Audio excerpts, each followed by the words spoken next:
sides had agreed to a pause in hostilities under a UN and US brokered deal. Israel will be able to continue its defensive operations for those tunnels that are behind its lines, and the Palestinians will be able to receive food, medicine, and additional humanitarian assistance, as well as to be able to tend to their wounded, bury their dead. The truce took force at 8 a.m. Shortly after, Israeli tanks resumed their shelling. And about 90 minutes into that ceasefire, out comes a suicide bomber out of a tunnel, and a gunman behind him blew himself up, killing 2 soldiers.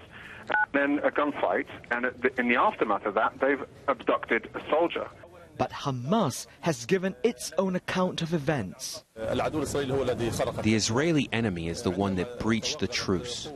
When Israeli special forces entered the eastern side of Rafah, the Palestinian resistance fought with them, and this was our right to defend ourselves. Some of the fiercest fighting on Friday has centered on Rafah. People there had used the sliver of opportunity to leave their shelters. Many instead found themselves in hospitals. We were told that there was a truce at 8 in the morning, so we went home. And as we were sorting out our things, they started striking our homes. This is my mother and my uncles. They were in their cars when they were hit. The situation is getting worse. There was a ceasefire declared this morning, but Israel did not respect the ceasefire. It's been 3 weeks since Israel unleashed its military on the Strip, and the number of casualties is rising, not by the day, but by the hour. Gerald Tan, Al Jazeera.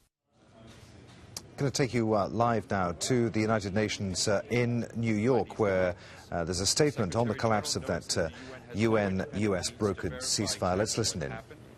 According to the latest reports, 2 IDF soldiers were killed and 1 taken captive after the humanitarian ceasefire came into effect. This would constitute a grave violation of the ceasefire and one that is likely to have serious consequences for the people of Gaza, Israel, and beyond. Such moves call into question the credibility of Hamas's assurances to the United Nations.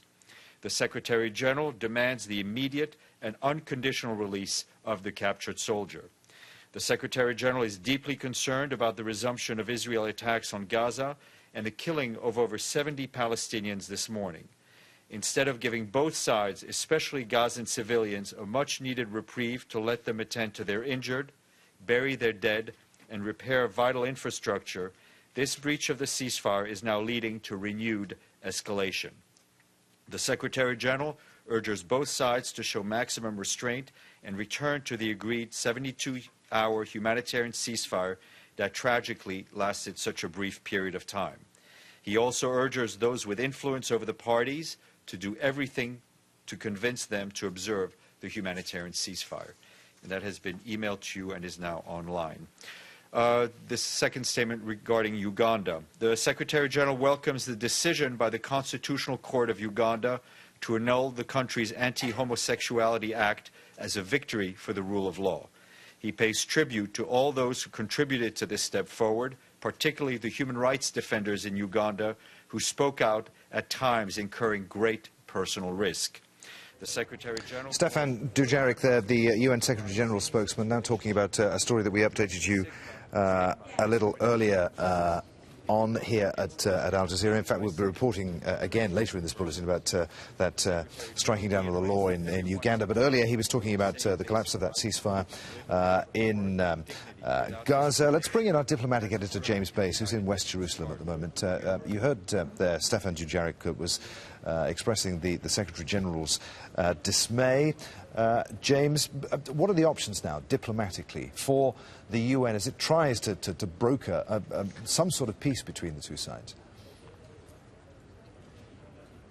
Well, they've got to try and get another ceasefire going, and they seem to be saying that the 72-hour ceasefire, the proposal that's in place, needs to be in some way reactivated. I think there's much less trust. There was very little trust at the beginning of this, but much less trust than there was on both sides. The Israelis now have a captured soldier and 2 dead soldiers. The Palestinians have seen a great death toll in the last couple of hours. I think it's interesting that those that sponsored the ceasefire, the pause for 72 hours, were the US and the UN, and their statements seem pretty clear. Both are putting the blame very much on Hamas and saying that the soldier who has been captured must be released as soon as possible. I think there'll be questions later on in this news conference, though, about exactly what the Israeli military were doing at the time and the exact words of the ceasefire agreement, because the ceasefire agreement wasn't very clear about what the Israeli military could do. When John Kerry,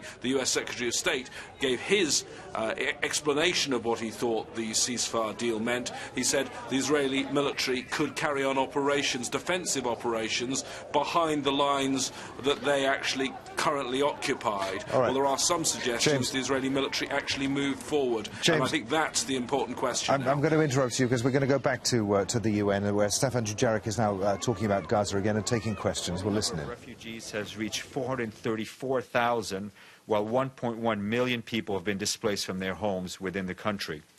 The Office of the Coordination of Humanitarian Affairs also says that the rainy season has increased the risk of diseases across the country.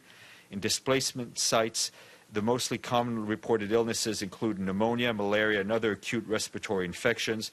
About 95,300 people